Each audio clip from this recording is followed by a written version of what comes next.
Hi friends, I'm Ankit and today I will show you how to mute someone on Instagram.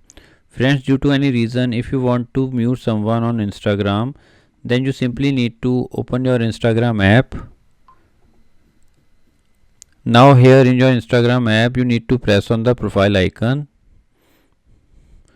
Now here you need to press on the followers. Now here you will find all the followers.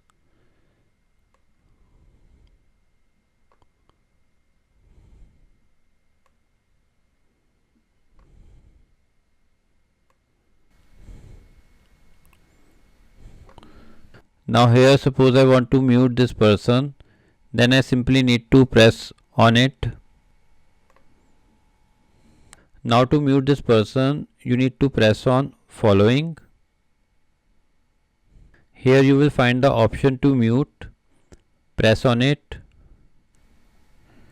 Now from here you can mute post, stories, notes and notes on post and reels. So friends, like this you can very easily mute someone on Instagram.